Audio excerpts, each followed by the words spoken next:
Today we have the Jeep Grand Wagoneer. In this video, I'll talk about what the Grand Wagoneer is, how I feel about the interior space, and what it's like to drive it.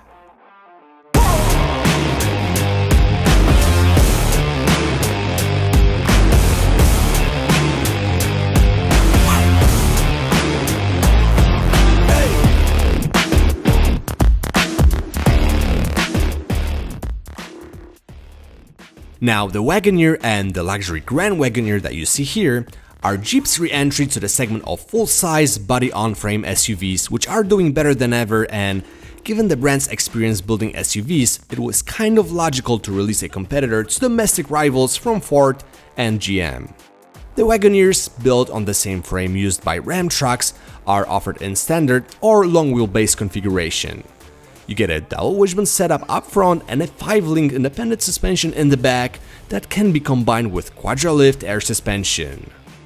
As of engines, during the first two model years of the Wagoneer lineup offered V8s, but they're gone, and in 2023, 8-cylinder units were replaced with twin-turbo straight 6s, producing 420 horsepower in the Wagoneer and 510 horsepower in the Grand Wagoneer. 8-speed automatic transmission is standard across the board, and 4-wheel drive variants give you a 2-speed transfer case with open front diff and e-LSD in the back. Now, if you consider a body-on-frame SUV, chances are you're gonna be using it for towing, and in the case of the Grand Wagoneer, you can tow up to 9,800 pounds. Before we talk how it all works together and what it's like to drive the Grand Wagoneer, let's jump inside and talk about the interior space.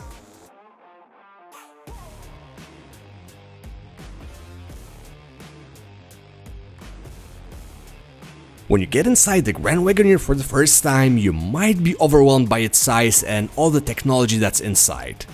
And that's what happened to me, someone who can be considered a millennial and works in tech. So, what's up with the technology? The Grand Wagoneer is loaded with pretty much everything you would expect from a 6-figure SUV. You have four displays, a customizable gauge cluster, infotainment screen running Android Automotive OS, supplementary to the infotainment multi-purpose display that can control either your climate or seats, and finally a passenger display. Now, all that works okay and you get physical controls for things that require easy access, but there is a learning curve, especially with the infotainment system, which should have a better menu structure.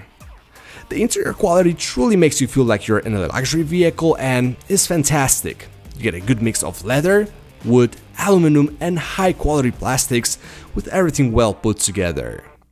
Now, don't let the Macintosh sound system fool you. It's decent, but I would expect more from that brand.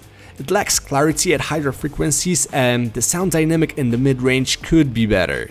I expected it to be on the level of Bowers and Wilkins, but BMW remains the industry leader in car audio. The front seats can be adjusted in a million different ways, including your side and bottom bolsters, have massaging function that works and can fit variety of body types. Now, moving to the back, the Grand Wagoneer gives you two captain chairs, and as you can imagine, your travelers have plenty of room and all necessary amenities, such as a charging port, climate control, displays with HDMI ports, and internet connection.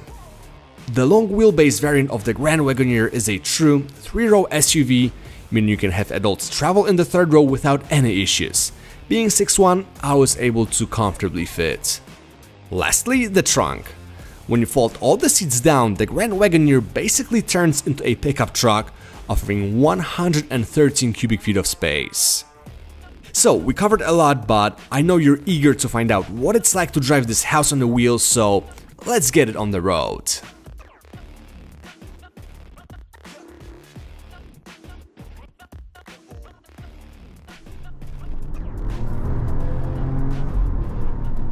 Setting off in the Grand Wagoneer with a long wheelbase is shockingly easy.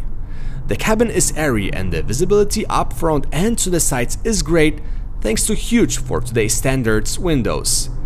Driving this thing around the city isn't stressful and you get a good sense of control without being intimidated by its size. Same when it comes to highway driving. You get a good set of driver assistant features that aren't intrusive, and a 510 horsepower inline 6-cylinder combined with a mild hybrid system is amazing.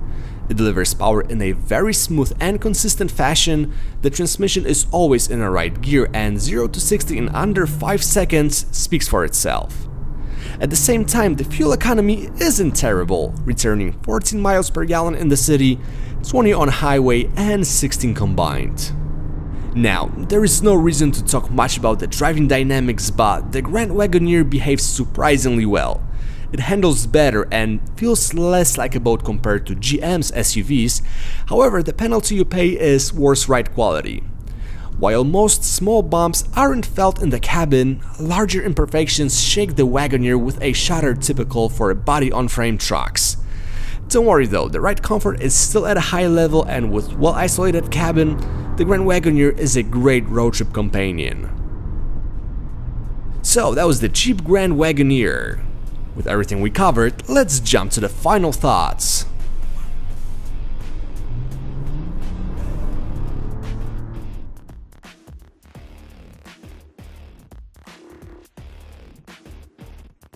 Before you decide to blow over 100 grand on an SUV, there is one question you need to ask yourself. Are you going to need all that space and towing capability? Because if not, SUVs like a BMW X7 or a Mercedes GLS are going to be better in every single aspect, including technology, ride quality and performance. But if you need something more utilitarian and you're a brand fanatic, the Jeep Grand Wagoneer will not let you down. Pricing starts at $92,000 and my tester was priced at $121 grand. It's worth noting that all Wagoneer models come with a 3-year, 36,000-mile bumper-to-bumper warranty and a 5-year, 60,000-mile powertrain warranty. If you have any questions about the Grand Wagoneer, drop a comment and I'll answer them.